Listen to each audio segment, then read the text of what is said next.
Continuando, né, pessoal? Vamos entrar agora na seara de regimes de escoamento. E essa seara é muito interessante porque ela vai envolver muitos critérios de forças cisalhantes, forças deformantes, forças cortantes, que vai em fluxo laminar, sentido do fluxo, perda de carga, aumento de entropia, acidentes.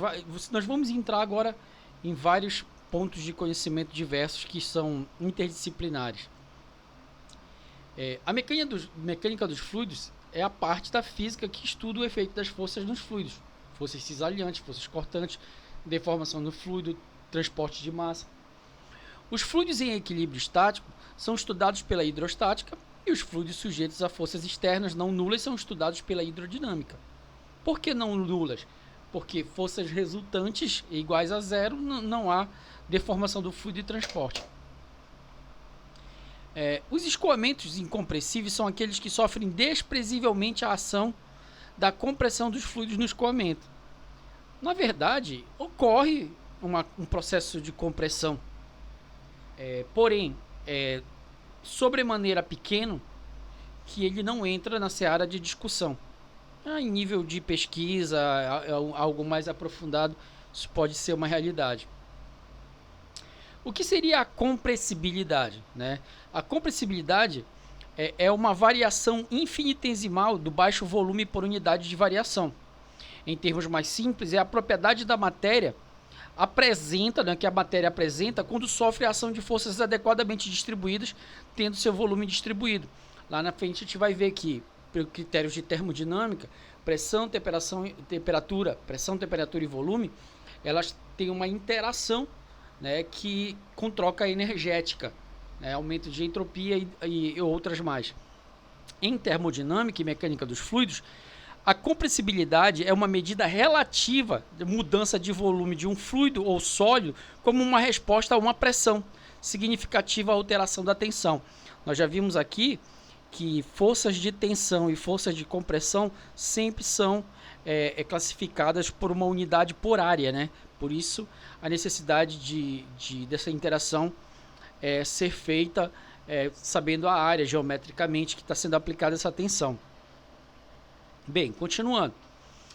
O estabelecido acima é incompleto, porque para qualquer objeto ou sistema, a magnitude da compressibilidade depende fortemente se o processo é adiabático ou isotérmico. Eu acabei de dizer ainda há pouco, né? Alteração de pressão, temperatura e volume, o calor ele pode realizar trabalho, né? Aí também há um conceito interessante que podemos falar aqui.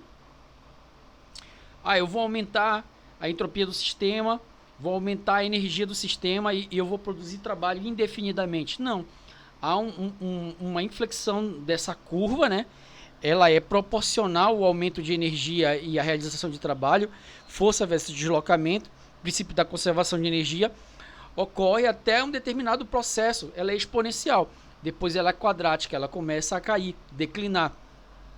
Aí tem-se que você tem a expansão isotérmica e compressão isotérmica, temos a expansão adiabática e a compressão adiabática, sabendo que esses processos são reversíveis, que é o princípio de estudo termodinâmico do princípio das máquinas térmicas, eles são 4 processos que são reversíveis, né? Então, na expansão há realização de trabalho, na compressão há trabalho negativo. Se não houver alteração de volume, não há realização de trabalho. Então, a gente vê que essa situação da compressibilidade ela é muito característica para fluido líquido, que quando elevado a vapores saturados e em estado supercrítico, que é transitório, há os processos que são dos estudos de máquinas térmicas. Lembrando que nós temos que, das leis da termodinâmica, que o corpo ele vai fluir sempre do corpo mais quente, né, maior energia, para o de menor energia, ou mais frio, conforme for falado.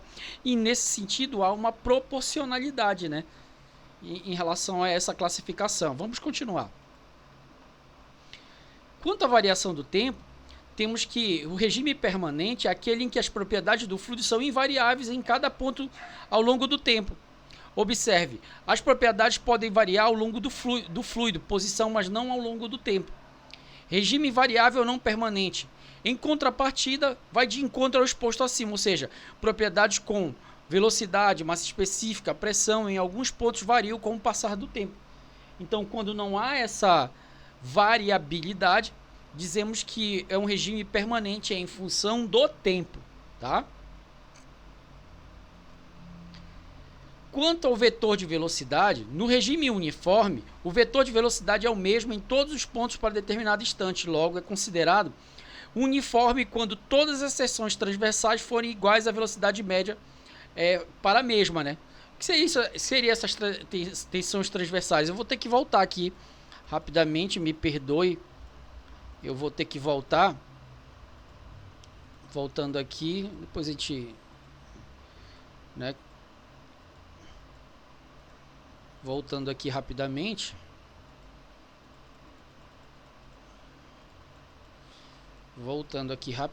Me perdoem a demora. Tá aqui, ó. Aí você tem o corpo longitudinal, né? Você tem os eixos tridimensionais, você tem as forças cisalhantes cortantes e você tem as forças tangenciais, ó. São forças tangenciais, transversais, ó. Então, quando a velocidade ela for igual em cada ponto, né, a soma algébrica dessas forças cortantes, dessas forças cisalhantes, dessas forças tangenciais, né, pode tangenciar aqui para cima os vetores, quando é igual, aí você tem o regime de uma velocidade constante. Tem que ser igual em cada ponto desse aí. Eu costumo dizer que quando a gente está dando aula, a gente sempre tem que fazer esses pontos na aula de ir até um slide que está mostrando visualmente e outro slide que ele possa assim, ter uma maior facilidade de visualização, porque quando você visualiza, você tem uma maximização do seu aprendizado. Então, ó, logo é considerado uniforme quando todas as seções transversais, mostrei aos senhores, forem iguais e a velocidade média for a mesma. Este tipo ocorre em tubulações longas de diâmetro constante. Ora, tubulações longas, né, nós temos as adutoras. Se nessas tubulações reduzidas, que você tem obstáculos à fluidez, obviamente fluidez tem que ser do fluido, aí você vai estudar as perdas de cargas localizadas pelo registro de globo, pela uma torneira, pela uma curva, pelo joelho. Quando as tubulações são imensas, são muito significativamente robustas, o que vai acontecer? Você já não avalia essas perdas de cargas pontuais, você vai avaliar a perda de carga pelos critérios termodinâmicos. São quais os critérios termodinâmicos? Convecção, irradiação, condução. As trocas de energia de calor com o meio, obedecendo às leis da termodinâmica. Para o regime variado, nos resta compreender que ele ocorrerá quando a velocidade variar em cada ponto. O que é cada ponto? Aquela força tangencial, aquela força cortante, né? Por exemplo, nas correntes convergentes originárias de orifícios e também correntes de seção. É óbvio. O detalhe também, né? É óbvio pressupor que se a corrente de uma seção transversal, ela não é possivelmente igual à tubulação, né? Que ela é decorrente, né? Ela não é, obviamente, igual. Quanto ao movimento de rotação, né? Se as partículas do fluido possuírem em rotação em relação a um dos eixos, será rotacional ou vorticoso, muito comum. Portanto, para cada partícula está sujeita a velocidade angular em relação ao seu centro. Qual é o centro de massa? Um vórtice, né? Em virtude da viscosidade, o escoamento dos fluidos reais é sempre do tipo rotacional, muito comum. Pessoal, tem a ver com os polos magnéticos da Terra, essa rotação? Obviamente que sim. Caso contrário, será dito irrotacional. Neste modelo, então, as partículas não se deformam, desprezando a influência da viscosidade. Polímeros podem ser diferentes. Aqui a gente vai aprofundando, entrando numa área chamada da trajetória de partículas, que é o número de Reynolds. Então, o que é o número de Reynolds, professor? É o número que vai te falar sobre se é laminar, transitório ou turbulento o regime de escoamento desse fluido. Aqui o movimento alterna em 3 estados a depender do número de Reynolds, né? A gente vai ver aqui nessa aula de hoje. Laminar. O escoamento laminar ocorre quando as partículas se movem em camadas paralelas ou em lâminas de trajetória bem definidas. Em geral, ocorre a baixas velocidades ou em tubulações de grande diâmetro, em fluidos com alta viscosidade. Nós vamos ver que a viscosidade ela é inversamente proporcional ao número de Reynolds. Quanto maior a viscosidade do fluido, maior é a resistência dele a choques entrópicos.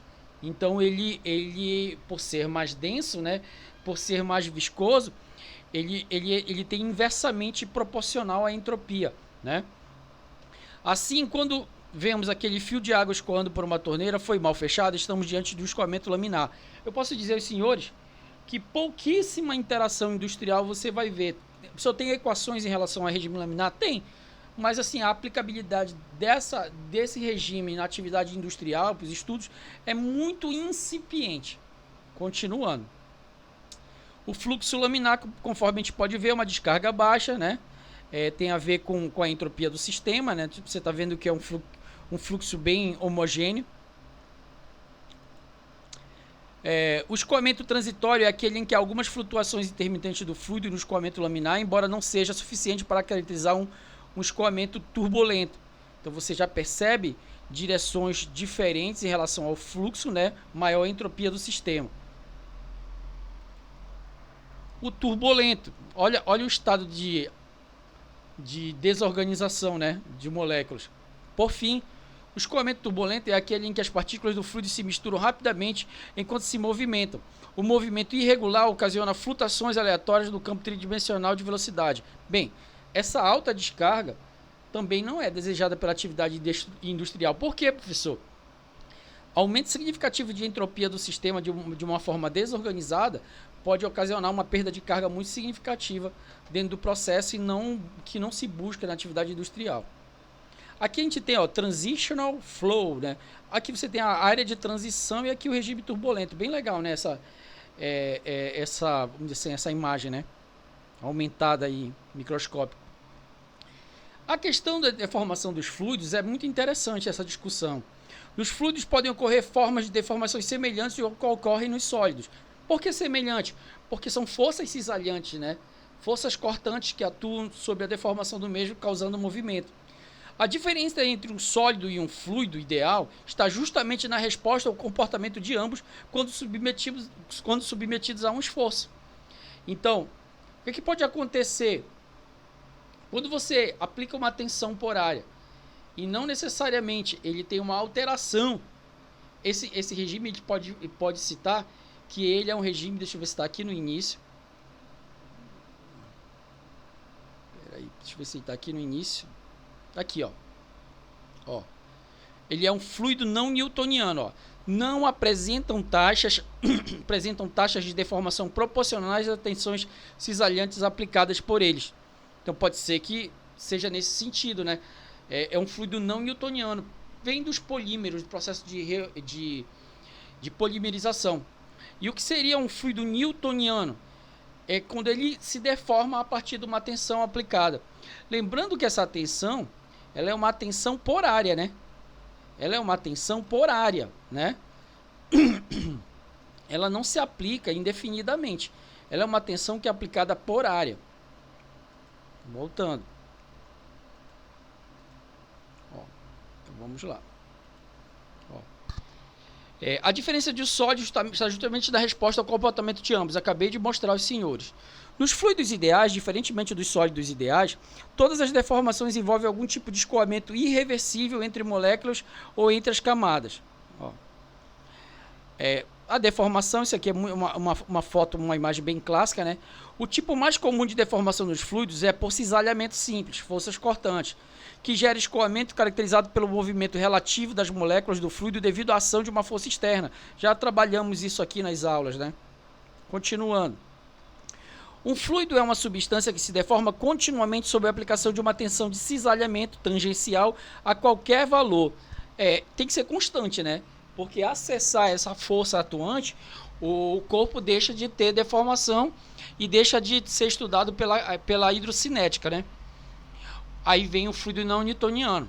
Um fluido não newtoniano é um fluido cujas propriedades são diferentes dos fluidos newtonianos, mais precisamente quando a tensão de cisalhamento não é diretamente proporcional à taxa de deformação.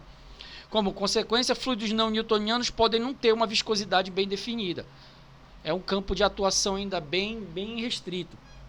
Embora o conceito de viscosidade clássica seja vulgarmente utilizado para caracterizar um material, ele pode ser inadequado para descrever o comportamento mecânico de determinadas substâncias líquidas, fluidos não newtonianos, nos quais a viscosidade aparente não é constante durante o escoamento. Já discutimos isso. Eu chamo a atenção dos senhores para essa imagem. Olha, é uma interação muito interessante entre a viscosidade e temperatura. Não sei se vai dar para ver os senhores aqui, mas está glicerina, né? Glicerina é aquela substância que faz aquele sabonete de bebê, né? Aí temos aqui sai é um óleo. Temos aqui, ó, water, né? Água. Temos ar e temos hidrogênio. Então aqui, ó, seria a viscosidade nesse campo na vertical. Na horizontal nós temos a temperatura. Vamos olhar primeiramente com os fluidos líquidos. Quando do aumento de temperatura, você vê que há uma depressão assintosa, acentuada na viscosidade. Olha o que acontece com a glicerina. Baixa consideravelmente. Olha o que acontece com o óleo. Baixa consideravelmente. Olha o que acontece com a água. Baixa consideravelmente. E o que acontece com os gases?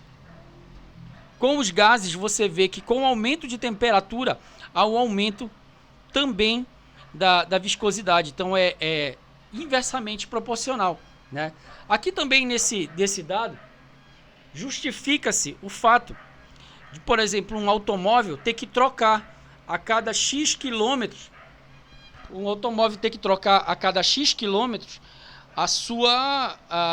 o óleo do seu motor. Por quê? Com o aumento de temperatura, esse óleo vai perdendo sua viscosidade. Qual a função do óleo? Ele é dirimir, né? Dirimir os contatos, os choques entre moléculas e o atrito dentro do motor. Então, com o tempo, com o aumento de temperatura, ele vai perdendo sua característica de viscosidade, não sendo mais adequado para esse procedimento. Continuando. A viscosidade pode ser definida como sendo a resistência ao movimento de fluir de um material. Ó, essa característica aqui também é muito parecida quando a gente for estudar a perda de carga. À medida que a placa móvel é deslocada, gera-se um gradiente de velocidade do fluido que vai desde zero na interface com a placa até o valor máximo da interface da placa móvel. Isso é uma imagem que nós iremos mostrar. Quanto maior a força imposta na placa do móvel, maior será o gradiente do fluido. Ó, a gente vê o atrito de cisalhamento, ó, sobreposto, ó. À medida que a placa móvel é deslocada, gera-se um gradiente de fluido que vai de zero na interface da placa, olha aqui, ó. Quanto maior a força imposta na placa móvel, maior será o gradiente de velocidade do fluido. Uma está presa, né, velocidade zero, ó, velocidade máxima de cima, a de baixo, velocidade zero, ó, placa móvel, placa fixa. Aí você vê, ó, área de cisalhamento, olha, força de cisalhamento, força tangencial, você vê a diferença em relação a viscosidade. Taxa de cisalhamento. Toda vez que nós vermos taxa, é em função do tempo, né? Então, taxa de cisalhamento é o deslocamento relativo das partículas ou moléculas do fluido. A taxa de cisalhamento também pode ser denominada de grau de deformação ou gradiente de velocidade, pode ser descrita matematicamente pela equação abaixo. Por que é importante a gente saber que essa taxa? Porque é uma forma de avaliação da viscosidade. Variação da velocidade entre moléculas, partículas, camadas do fluido, distância entre camadas de moléculas e partículas do fluido, variação da deformação em função do tempo. Bem interessante isso aqui, olha. Aqui a gente tem um viscosímetro digital, quem não viu. Aqui a gente vê comparação de tensão de cisalhamento e taxa de cisalhamento em função do tempo, olha. Aí você tem a água, ó. Você tem B, o óleo. Você tem C, a glicerina, ó. Quanto maior a inclinação do gráfico, tensão, taxa de cisalhamento, maior será a viscosidade do material, ó. Mais viscoso, né? A taxa de cisalhamento é viscosidade. Fenômenos não newtonianos são divididos em grandes classes. Aí vem independente do tempo, viscoelástico. A gente não vai estudar nesse momento os não newtonianos, porque é uma área até de aplicação física um pouco divergente, tá? Temos para fenômenos não newtonianos a relação, esse nome é um pouco difícil de eu falar, mas é o Bigman, né? A relação entre, pode ser representada pelo modelo exponencial, a gente podemos ver, Aí temos os pseudos plásticos dilatantes newtonianos, E aqui Big and Plastic, que é a fórmula que tem. Aí tem deformação, ó, Rate Deformation, taxa de deformação, que é aplicado para não newtoniano só a título de conhecimento mesmo. Nos fenômenos não newtonianos nós temos fenômeno de potência, dilatância, pseudoplasticidade, fenômeno da viscoplasticidade ou fluidos de Bingham, que foi aquilo que eu disse aos senhores. Continuando a nossa brincadeira, vamos aqui para esse cara. Então nós temos aqui, ó, o número de Reynolds e a perda de carga. A gente vai começar a entrar nesses processos de uma forma, claro, bem mais lenta, né? Introdutório, mas já vamos avaliando como se aplica. Então o número de Reynolds ele se aplica ao escoamento laminar e turbulento, conforme foi mostrado. O primeiro, onde os elementos do fluido seguem-se ao longo das linhas de movimento e que vão de maneira mais direta possível ao seu destino. E outro que se move em trajetórias sinuosas da maneira mais indireta possível, ou seja, um mais organizado e o outro fluido desorganizado. O número crítico de Reynolds está associado à transição laminar turbulenta, na qual um fluxo laminar se torna turbulento. Ó. A gente vai já ver aqui. O que é o Reynolds crítico? O número Reynolds crítico é a fase de transição da região fluxo laminar para turbulento. É aquela transition flow. Quando o fluxo muda de laminar para turbulento, a leitura do número de Reynolds é considerada o número de Reynolds crítico. É indicado RE, Reynolds, CR. Para cada geometria, o número de Reynolds crítico será diferente. Obviamente, né, que é por área. O número de Reynolds é a razão das forças inerciais para forças viscosas e um parâmetro conveniente para prever se uma condição de fluxo será laminar ou turbulenta.